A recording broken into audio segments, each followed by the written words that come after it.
everyone, and thank you for attending today's webinar, Future Energy, the Era of Solar plus Storage. I'm Kelsey Misbrenner, editor with Solar Power World. Before we get started, there are a few things you should know.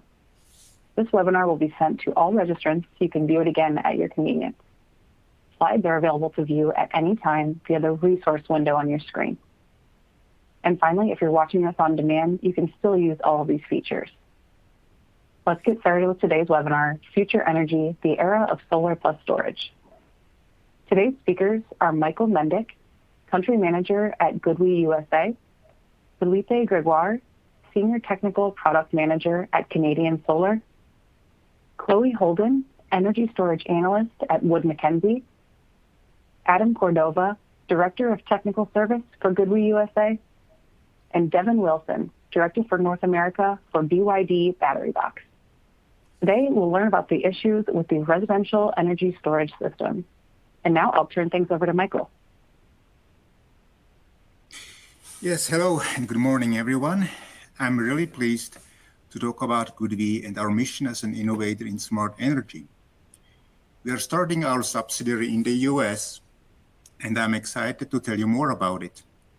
We're focusing first on the residential PV and storage segment. GoodWe's mission is to create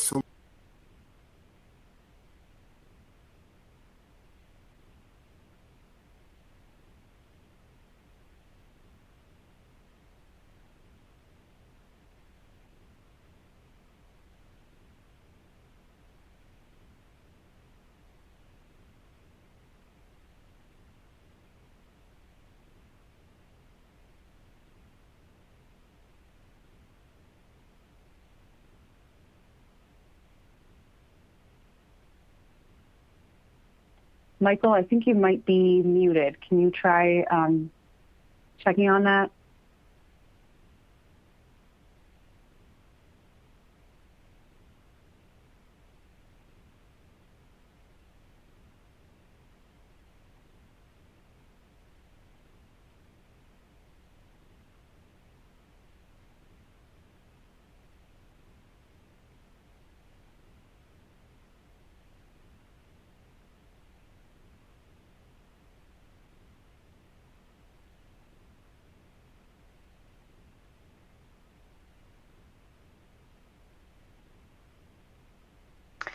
All right, folks, I think we lost Michael, and I think we will probably get him back in just a few minutes, but I will take over and launch the presentation.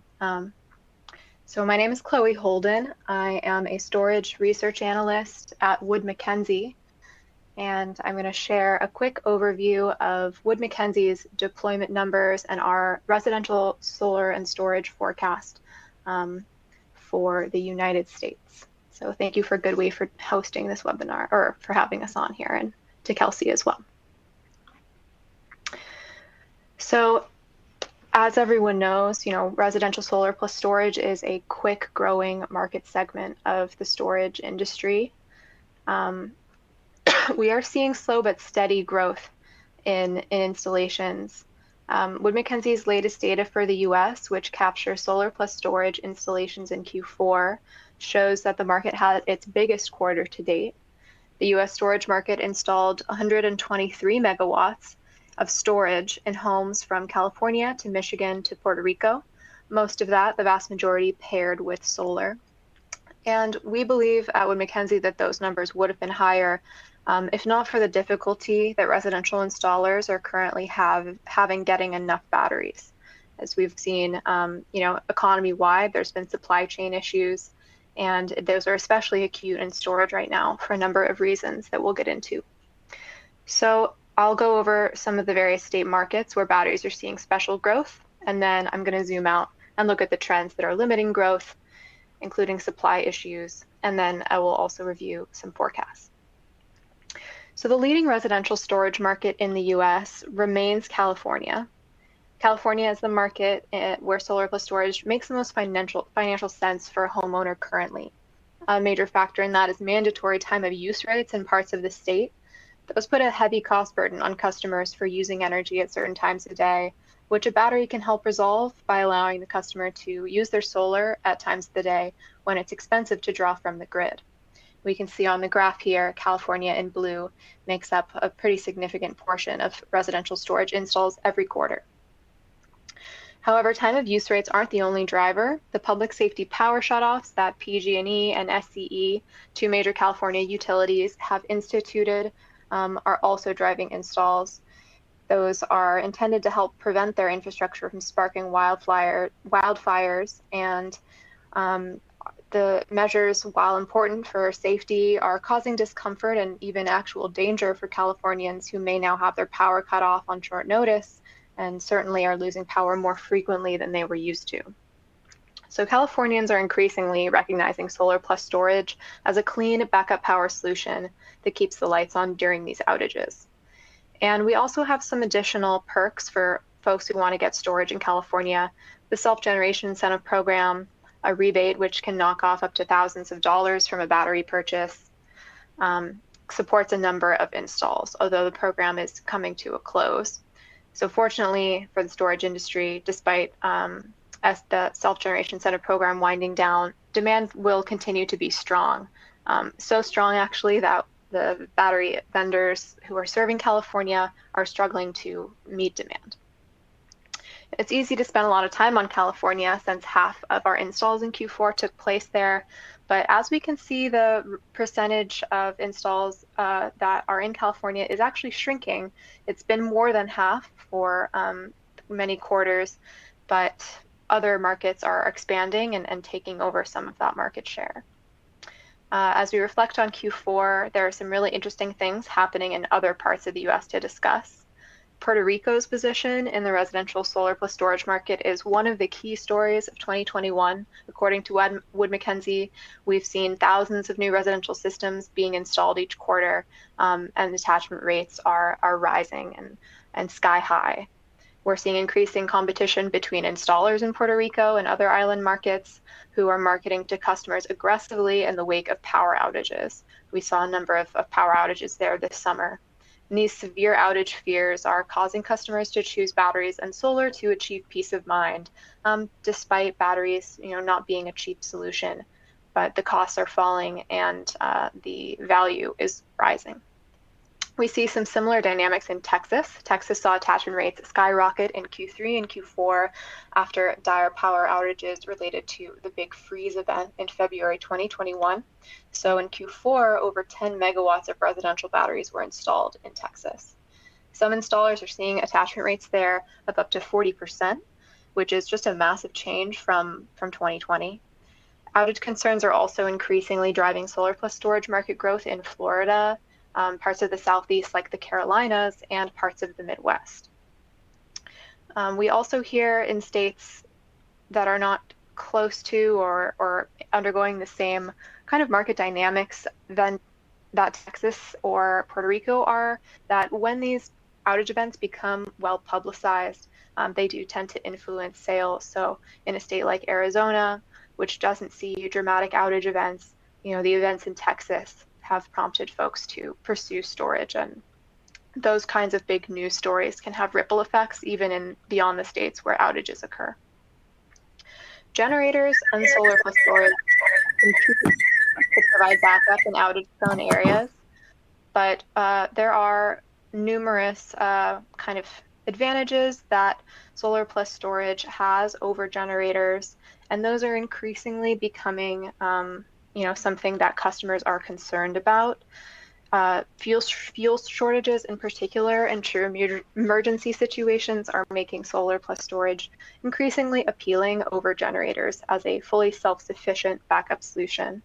I'm hearing the phrase energy independence being thrown around a lot by solar installers these days, and that's great because it shows how a term originally invented to justify more fossil fuel production is now being used instead to sell clean energy to homeowners. And another factor beyond outages is net metering changes. So Hawaii, of course, is the prime example here.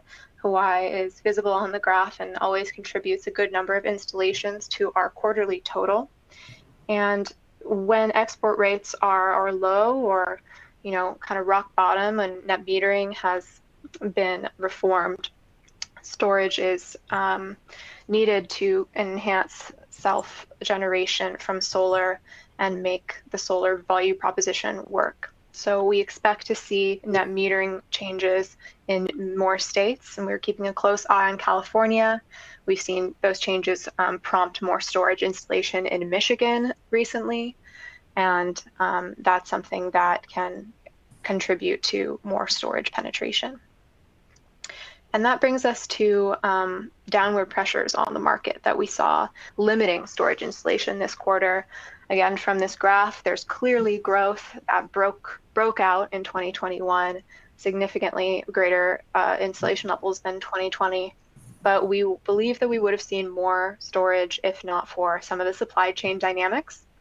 So supply dynamics, supply chain and demand naturally go through a push me, pull you process as a new industry emerges, wherein demand outstrips supply and supply struggles to keep up. However, this lag in manufacturing capacity is a little bit more severe for stationary storage than your average industry because the fast-growing EV market is competing for materials and battery cells.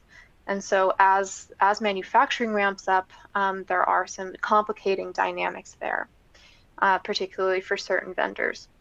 And that, in combination with the global shipping challenges that we are seeing all throughout the economy, has made for a very strained supply landscape for residential storage this year, which we do expect to ease. Overall, getting certified to install a battery product is really worth it for an installer if a few conditions are met, and that's something that I've been hearing from installers recently. One of those is if they can count on steady supply, if that complexity isn't there, if they can get the batteries that they need to make their sales and not keep customers waiting too long. 2, if they think they'll be making a good number of battery sales into the future, so some certainty there. And 3, if they have reason to believe the battery won't cause a lot of headaches and truck rolls when it comes to maintenance or dealing with problems. And that the customer service experience with the vendor when the vendor needs to be brought into the issue will be smooth. So despite complications with all 3 of these areas, we are seeing many new installers every quarter getting certified to install storage and getting certified with new vendors as additional storage products become available on the market. To me, the complexity on all these counts, and really these are 3 areas that, because this is such a new part of the business for solar installers, they do tend to have hesitations embracing storage if they are not familiar with it. However, the demand is driving these installers to embrace storage. They want batteries. Customers are not letting installers stick with solar. They are forcing them to shift to include storage in their offering. And many installers are embracing this as an opportunity. We're seeing really different dynamics around that in different states, and it's a fascinating thing to see. So as things improve in those 3 areas I mentioned, particularly supply, more batteries will get sold and battery wait times will shrink.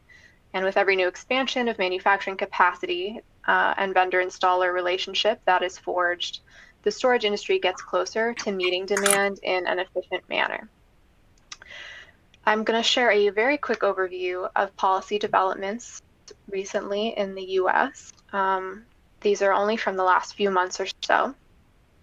A key point here that we're keeping an eye on, as I mentioned, is California's NEM 3.0 proceeding. The outcome of this proceeding is not final. It is still very much in flux. However, the only proposal that has been put forward by the Public Utility Commission so far in December 2021 is assumed in our forecast. And that proposed decision would add a monthly charge to distributed energy customers and would sharply decrease the solar export rate. So that kind of reform for net metering has more severe implications for the solar industry than everyone expected. And because of that, it would drive up storage attachment rates from approximately 20% today to well over 50% and climbing into the future. So the overall impact on the However, the solar forecast would be cut in half by 2024 if this proposed decision became final. So that's some interesting dynamics there with storage attachment rising, but solar installations falling. And the ultimate outcome for storage deployment would be that the impact on the solar industry would counteract the rising storage attachment rate, leaving California with a roughly equivalent amount of distributed storage under the new NEM. Depending on certain final details of the policy, there may be slightly higher storage penetration, but that's currently what we're expecting. However, I'll emphasize again, we're not sure the ultimate outcome of this NEM 3.0 proceeding, and it's possible the decision could be delayed multiple times. I'll also note that our forecast assumes a solar ITC extension and a storage ITC passage. Again, this is very much in flux. We had originally expected those to be passed in late December, as everyone did, and we don't yet know what legislative vehicle will deliver those ITC wins for solar and storage. But Wood Mackenzie remains confident that we will see those outcomes despite the back and forth in Congress at some point this year. And if those assumptions change, the forecast for residential storage will shrink because of how closely it is tied to residential solar. And that residential solar ITC extension will be the critical factor there. Finally, as it stands, residential storage is slated for meaningful growth over the next 5 years. This is our 5-year forecast, which, as I mentioned, assumes the passage of the storage ITC and extension of the solar ITC, and assumes the December proposed decision for California's NEM 3.0. Some other conditions that influence the forecast: by 2026, grid services opportunities will be more meaningful in driving residential storage. We expect net metering reforms in more states, as well as storage incentive programs and rebates in more states. We expect manufacturing capacity to begin to keep closer pace with demand and closer relationships between vendors and installers to facilitate more solar plus storage installations in new markets. And unfortunately, we expect power outages across the country to rise in number, including some well-publicized ones with national impact on storage demand, and many more with only local impact. Amid those power outages, the U.S. will experience growing awareness that homes can generate their own power with solar plus storage and run on that power in emergencies. So I appreciate the chance to present our research here. This is from Wood Mackenzie's most recent U.S. Energy Storage Monitor report, which will be published in the press in about 2 weeks. So this is a sneak peek here of our numbers and our latest forecast. Appreciate the chance to share it with you, and we'll pass it back.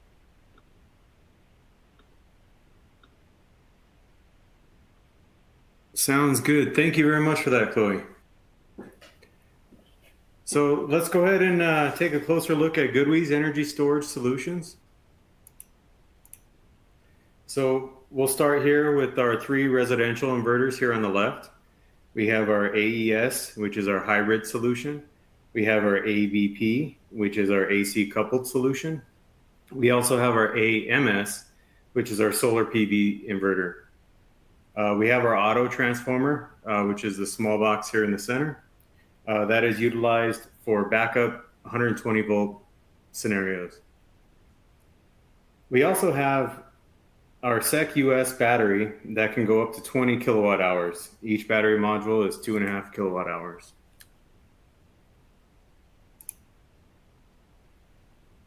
Let's get into the details here of our storage inverters. They have a wide range of power classes from 5 to 9.6 kilowatts. They have up to 4 MPPTs. The AES can be AC and DC coupled. The ABP is perfect for microgrid solutions, and both of them can be utilized in full backup solutions and installations. They're both UL 1741 certified as well.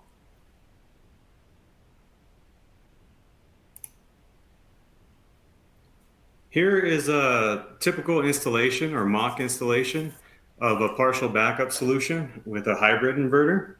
You can see the solar coming from the top of the page, from the roof. And then we have the SEC US battery here on the left. We have the auto transformer, we have our main panel, and then also our backup distribution panel. The PV in this installation can be up to 150% oversized. We have fast battery charging and discharging up to 50 amps. The backup output is 240 volts and 120 volts. We have our multi-protection strategy to protect against PV arc faults, battery reverse polarity, and also meets rapid shutdown requirements. The enclosure is indoor and outdoor rated to NEMA 4X. And this whole installation here is UL 9540 compliant and certified.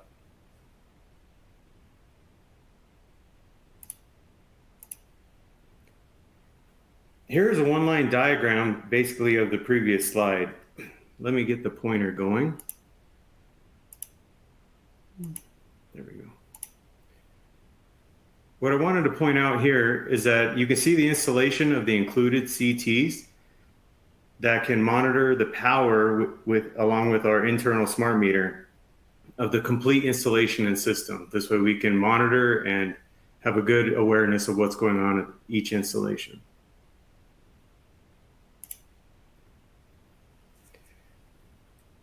Here's an AC coupled solution with our AVP. So as you can see here, there's an existing PV inverter with array, and that is actually connected into the backup panel and the essential loads panel. What this allows us to do is that in the event of an off-grid scenario where the grid is down, you can still utilize the existing PV to power your essential loads and also recharge the battery. And then vice versa, the battery can also power your essential loads.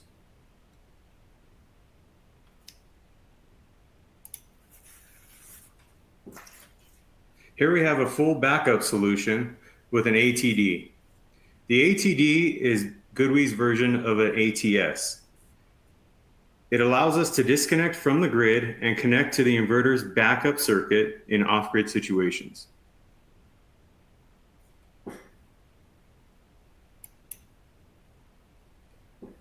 Here we have a microgrid solution. As you can see, the existing PV can stay connected directly to the main panel. We utilize the ATD again to disconnect from the grid and connect to the backup circuit of the off-grid, in an off-grid scenario, to the backup circuit of the inverter. Here we have our full backup solution plus a generator. So this is kind of our belt and suspenders, if you will. So you can see the full backup solution is much the same. It still utilizes the auto transfer device of GoodWe. And then you have your generator, and there is an additional need for an auto transfer switch, so an ATS. What this allows us to do is to separate the BESS from the generator when we need to switch over to the generator if the battery fully drained.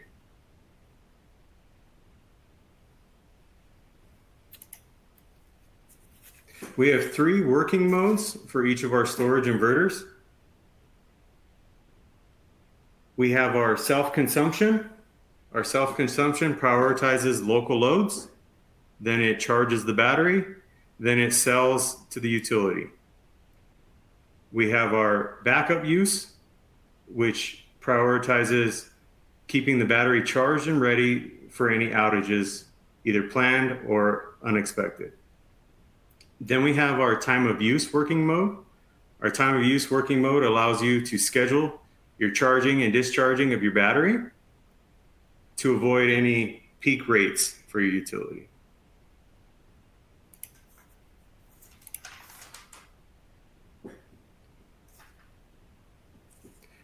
Let's take a quick look at our connection area. So this is where the installers would be doing most of their work when they're installing GoodWe storage inverter.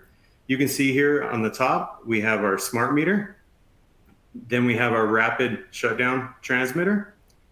At this, this is either going to be AP Smart or it'll be a Tigo rapid shutdown transmitter. We have our AFCI board, which is included in this box. We also have our PV disconnect, our PV isolator, which is lockable for lockout tagout situations. This is where you would land your solar connection right here. We have the 4 plus and minus terminals for your 4 MPPTs. Here is where you land your battery connections. Here is the comms ports for communicating to each of the compatible batteries. Here is where you will land your AC connections. You have your grid, your backup, and also the auto transformer. Here is an optional AC bypass. So if there's ever any issues with the PV, whether that be modules, ground faults, or even inverter, you can bypass and still support your essential loads in an essential load configuration. And up top on the main panel is our LED indicators to give us a clear idea of how the system is operating. Down below is our Wi-Fi module, which is how we connect for our monitoring platforms. You can see here that we have a common high voltage 50 amp DC bus, which allows us to efficiently charge the battery directly with any excess PV generated. So you can see in this whole slide here that it's a relatively quick installation and we have a good system efficiency. We have many options for monitoring. We have our SEMS portal that is connected via Wi-Fi or 4G. Our SEMS portal has an open API that can transfer data to a third party, as you can see up here. We also have the ability to direct data push to a third party. And we can also push and be compliant with IEEE 2030.5. We utilize for commissioning either a Wi-Fi module or Bluetooth via a mobile device and a smart app called PV Master that is developed by GoodWe. Here's our SEMS portal or our Smart Energy Management System. It provides daily and historical data on your system and your plant. It provides real-time monitoring. It provides daily, monthly, yearly calculations of your plant as well. It also provides a real-time and historical self-use analysis. So your self-consumption to see how much you're buying, selling, how efficient you are as a local site. So we are compatible and certified, UL 9540 certified with 3 different battery manufacturers. Of course, we're certified with our GoodWe SEC US. We are also certified with our partner BYD as HVL series that Devin will talk to us about here shortly. And then we are also compatible and certified with LG's Resu Prime.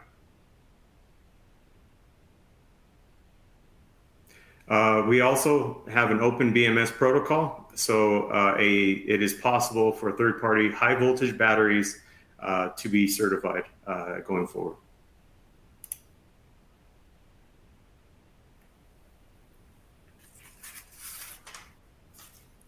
Let's talk a little bit about virtual power plants.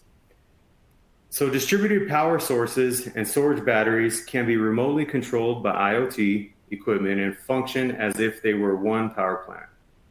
By adjusting the balance between supply and demand with VPP, renewable energy can be used stably. VPP is expected to promote the expansion of renewable energy in the US. GoodWe's system can support open EMS protocols, including Modbus RTU, Modbus TCP, and SunSpec. We can fast respond within 2 seconds. The whole process of command and power ramping can be complete.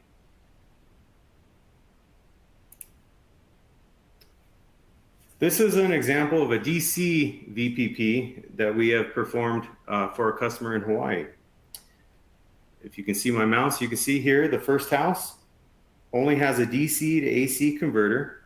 The second house has a small hybrid system with a battery and PV.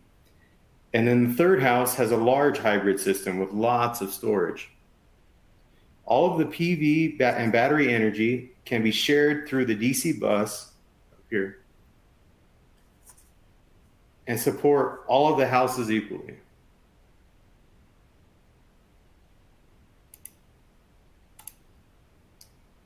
So here is a recent install that we did in California for an installer, Great Energy.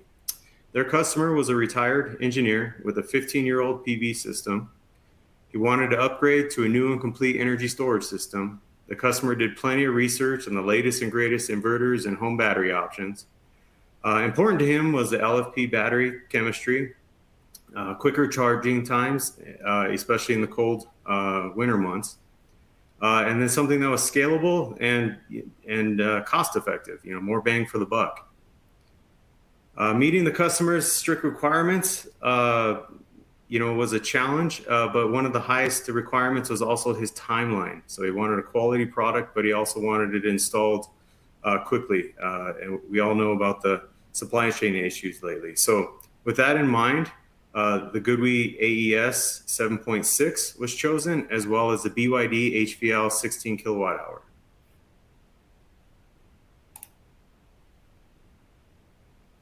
The installer was able to get product fast from the supply chain channels of both AES and the BYD. They were able to install them in record time because of the plug and play architecture of both systems and have a very satisfied customer. Great Energy has already received 5 additional referrals and additional sales due to this install.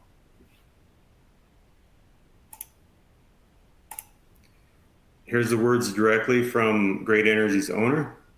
Vista, California, where this GoodWe and BYD project is located, has faced power outages and grid instability recently. Great Energy needed due diligence performed on all products like GoodWe's AES hybrid inverter for metrics like performance and reliability before we could sell it to our clients. Also, we wanted to ensure we could offer a solar energy storage system that is simple to install and commission to reduce labor costs. At Great Energy, we rely heavily on customer referrals, and it is imperative that we get positive experience. GoodWe met these parameters.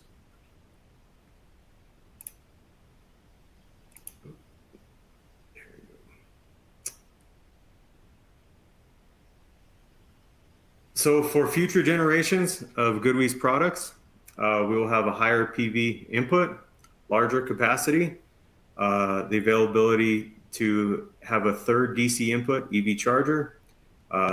We have dry contacts to support generators for the belt and suspenders. And also there will be no need for an auto transformer. That is kind of an in-depth look at our current GoodWe storage energy storage solutions. Thank you very much, and we'll move on to Philip at Kenyan Solar. Thank you, Adam. So yes, my name is Philip Gregoire. I'm the Senior Technical Product Manager at Kenyan Solar for North America. In link with today's presentation, an important part of the solar system is obviously the PV module. So we'd like to take this time and thank GoodWe for giving us a chance to present our module products. Before we do so, I'd like to talk to you about Kenyan Solar for those that aren't as familiar with the company. So Kenyan Solar is one of the largest solar manufacturers in the world. We've been founded over 20 years ago. We've been public for more than 15, with over 13 employees globally and a presence in 23 countries and territories. We're one of the most bankable companies in terms of module manufacturers out there. So you can rest assured that when you select our products, you get tried and true products that will last for years to come. So here's a glimpse of our product portfolio in terms of modules. Since we're focusing a little more on residential today, we will discuss the CS3N modules. So let's dig into some of the features. So the CS3N module is offered in 2 colors. So we have the black on black module that is 380 watts to 400 watts. We also have a black on white option that goes from 400 watts to 425 watts. At that highest power class, the efficiency is all the way up to 20.9%. So basically a lot of power for that surface area. What we've done with that module as well is we've gone through extensive testing to increase its structural strength. So you have a module now that can sustain very high loading, whether that be high snow loads for the Northeast, let's say, or Colorado, or places that snow a lot, and also very high uplift allowance for states like Florida or their coastal areas, as an example. I put here the dimensions and weight for your reference. Now, if we talk about some of the benefits, we talked about that module being efficient. So every time you handle a module, you have more power in your hands and more power that you can put on that roof. It's also a design that we spent a lot of time perfecting that is more reliable. So we have a better microcracking resistance within that module and lower hotspot risks. I'll go a little bit more into that in the following slides.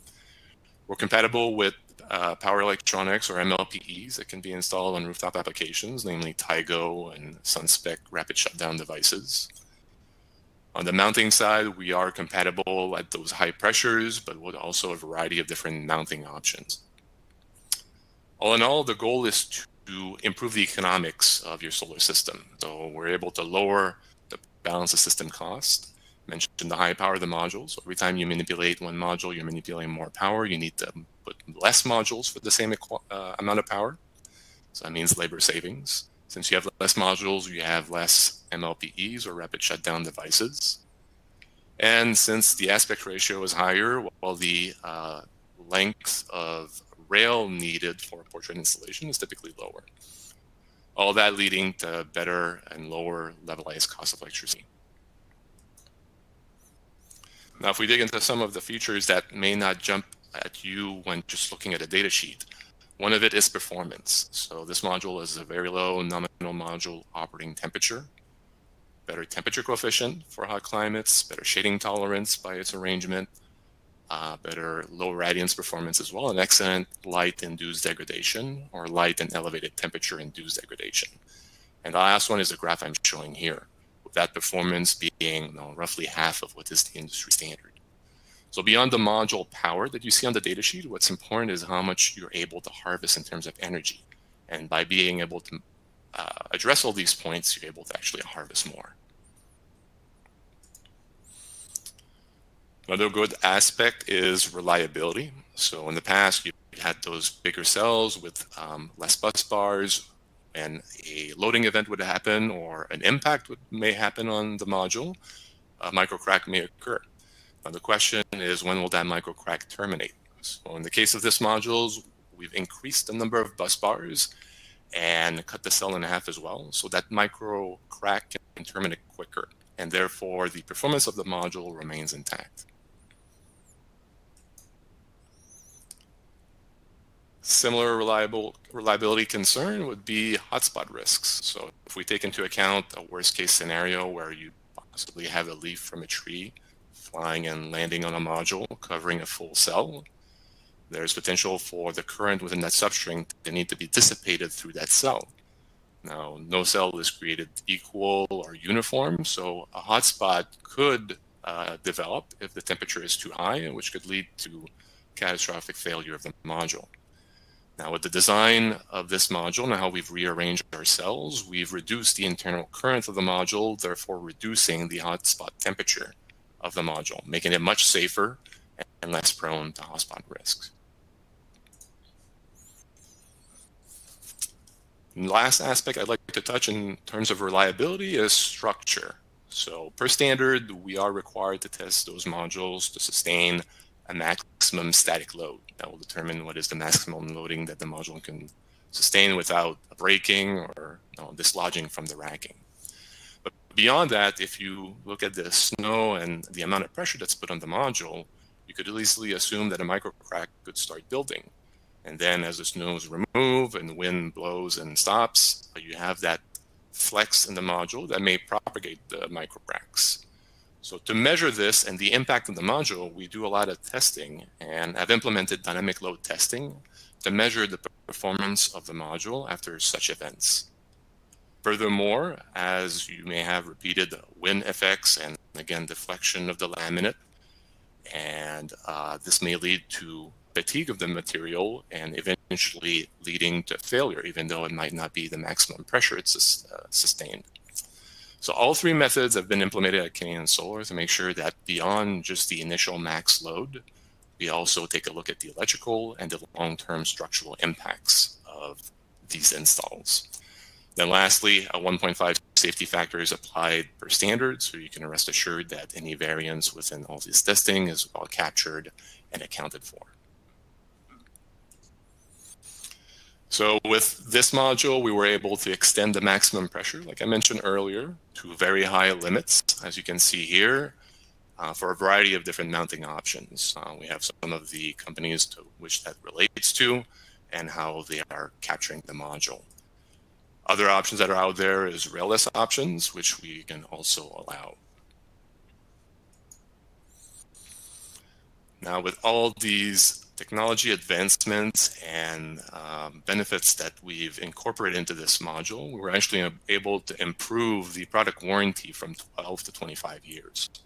So if you're installing a CS3N MS module on a residential rooftop in Canada and the US, you benefit from that extended product warranty. And then coupled to that remains our 25-year performance warranty, which beyond the integrity of the module, makes sure that the module also continues performing as it should. Lastly, I thought I'd give you a sneak peek at what we're working on that will be available later this year. So here's a look at what our portfolio might be in the second half of 2022. And if we focus again on residential, we will have the introduction of our CS6R modules. So the CS6R module will boast the 182 millimeter cells, as well as our HDR and high density encapsulation technologies. What that means is that the cell gap between them is reduced. Therefore, you can pack the cells closer with more active surface area for a given surface. So that translates basically to a higher efficiency for the module. Remember, I showed you the 3N at 20.9. Now we're able to increase that almost a full percent. We've made sure that it's compatible with power electronics out there, and we're also targeting that module to be another high pressure module for greater variety of allowances and mounting options. So in conclusion, with these modules, you'll be able to get great aesthetics for a superior project look, a little bit like what you're seeing down here. You'll have high pressure allowances with a variety of mounting options, so allowing you to install in different markets. High power density, so you'll be able to install more power every time you manipulate a module with reasonable weight and size. Increased reliability with all the mitigation strategies that we've implemented. It will be compatible with a variety of MLP options, and all of that backed by a 25-year product and performance warranty. So should you want to learn more about our products, please feel free to reach out with this contact information based on where you are located. With this, I will pass it on to our next speaker, Devin at BYD. Thank you, Philip, and thank you for GoodWe for having me. So we've covered the inverter, we've covered the panels. Let's dig into some battery stuff. So I want to start with just a really brief introduction on who BYD is, because BYD is maybe not a super well-known company here in the US. I'll cut through most of it. BYD does a lot of things, but the key things as it relates to solar is we're one of the largest cell manufacturers in the world and one of the largest EV manufacturers in the world. Additionally, while we haven't been in the US long, we've had a long presence in Europe, and we are number one, number two battery over there in Europe. So a lot of experience and whatnot. And I'd like to touch on something that Chloe mentioned earlier about supply issues. I think one of the reasons I point out the size of our manufacturing operation is we're not inhibited by those supply issues like some others are. So then I wanted to dive into some of these US residential energy storage trends. So obviously Chloe did a great job and a much better job than I'm going to do of covering these things in a very detailed way. I just wanted to kind of jump into some of the themes that I'm seeing and how they relate to system construction and the products that people are offering. So what I see is right now we're really in a state of flux, right? The demand is changing. So there's national electrification goals, and then we see EV rollout all over the country, right? So the demand at the home level is changing, how much energy they require. Resilience is changing. I think back to 30, 40 years ago when most homes had a gas stove, gas heat, and a landline. If your power goes out, you have most of the functionality of a home, right?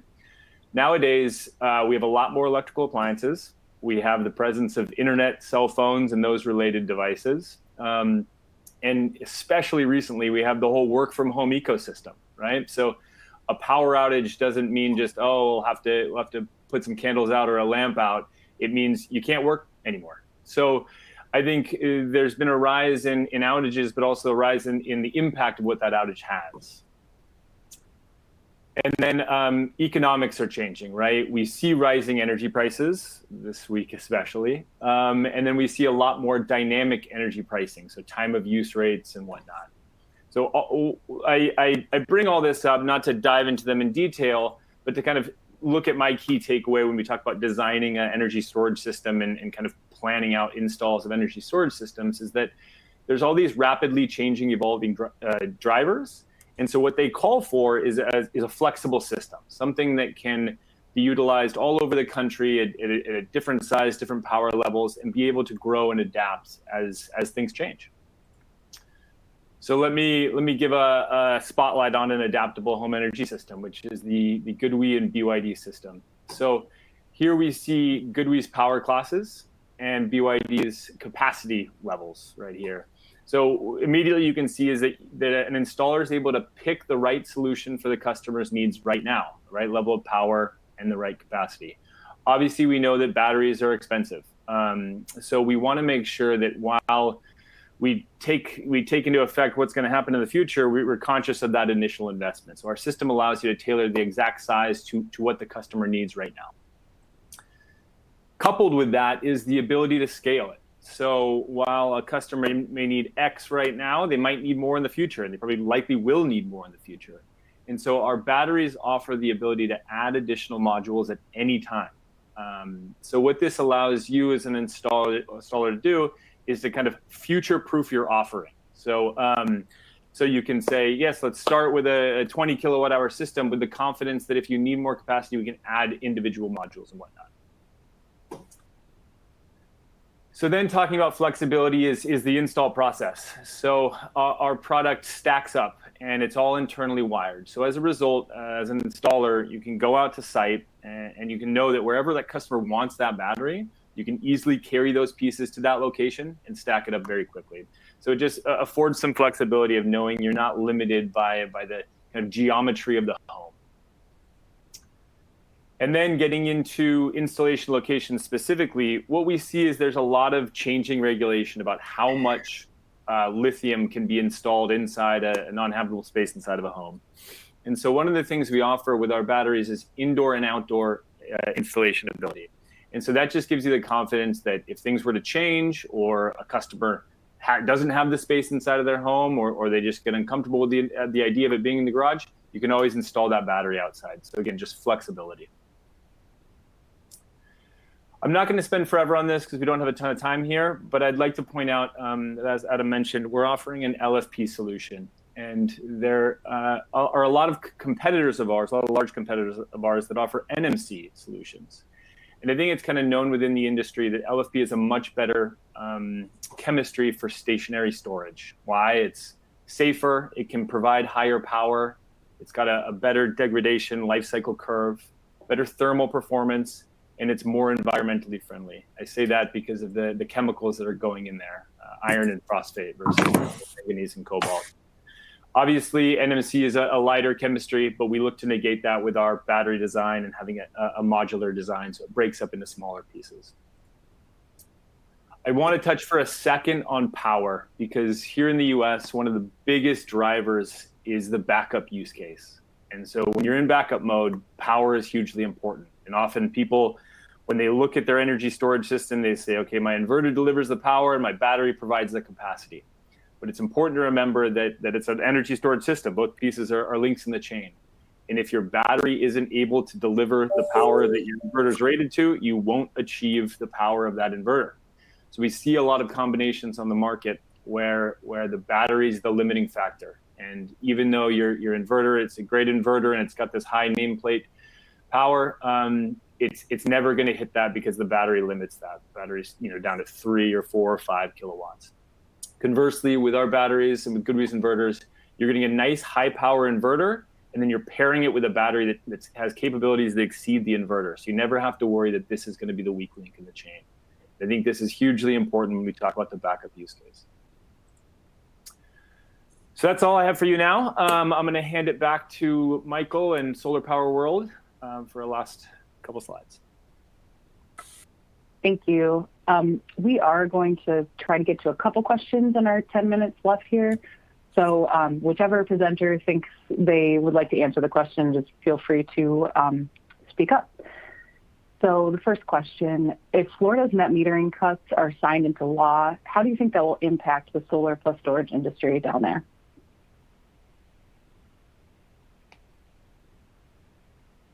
Yeah, I can answer that quickly. We're still starting to evaluate that. Our most recent report didn't factor in the Florida changes, but our next one, it's looking like it will.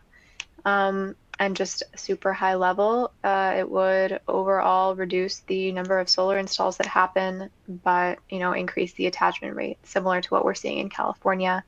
But the exact way that solar installs are cut and that the attachment rates rise will depend on the ultimate structure there.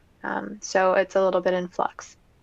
We're still evaluating it, but I would expect overall battery demand to remain strong and potentially be higher than the counterfactual. But interested to hear any of the other folks' views on the Florida situation.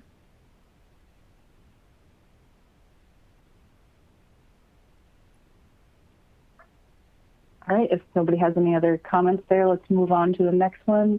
Who are the distributors in the U.S. for GoodWe products?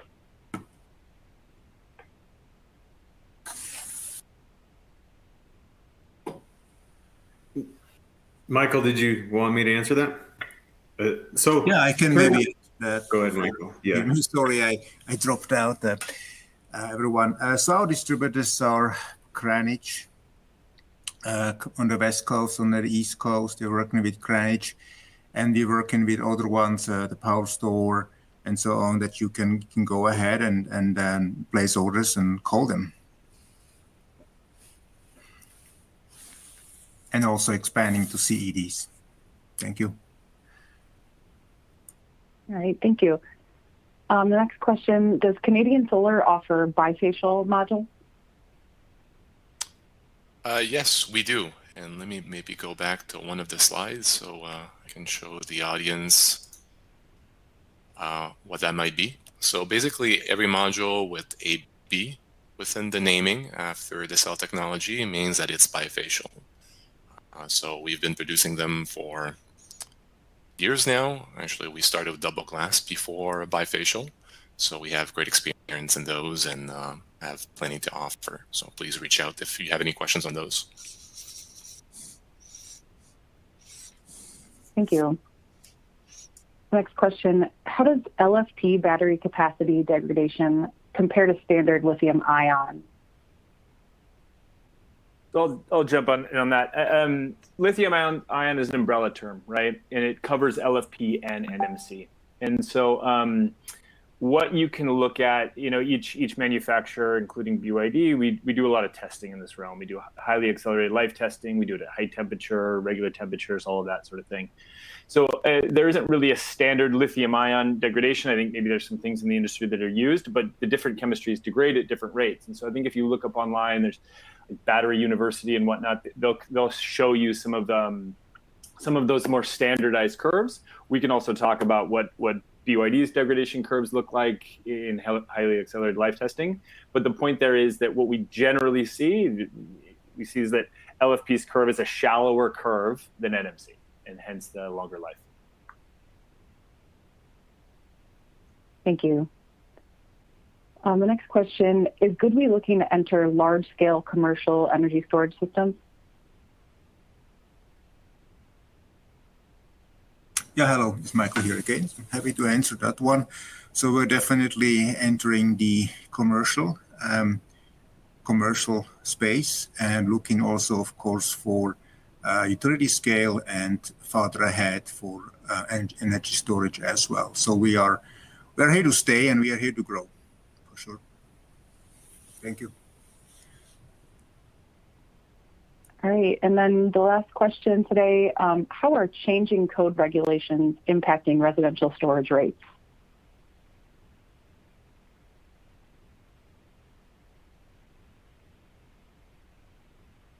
So I can jump in on storage rate. Actually, sorry, that's probably more one for Mackenzie. Sure. Yeah, we are definitely seeing individual installers being impacted on a regional and local basis. Some folks are seeing their businesses, their storage sales falling, or they're deciding to pull back a little bit from storage if it becomes significantly more difficult to install. We've heard some folks struggle with that in California. We've heard some folks struggle with that in Massachusetts. Overall, demand is still so high that we think the industry will adapt, and I do see this trend toward modularity that some of the vendors on the call today spoke to being a factor in that. So overall, it does hurt some installer storage business, and some certain states have seen a drop, but overall demand remains strong, and we expect it to pick back up as folks adapt to the new regulations that have been passed in some areas. All right, thank you, Chloe, and thanks everyone. If you have any other questions, please feel free to contact our presenters on your own. This webinar will also be shared with all registrants. You can view it again whenever you'd like. I'd like to thank Michael, Philip, Chloe, Adam, and Devin for being here, and GoodWe USA for sponsoring today's webinar. And thank you to everyone in our audience for participating. I hope you enjoyed our presentation, and we invite you to join us for more Solar Power World webinars in the future. Thanks, everyone.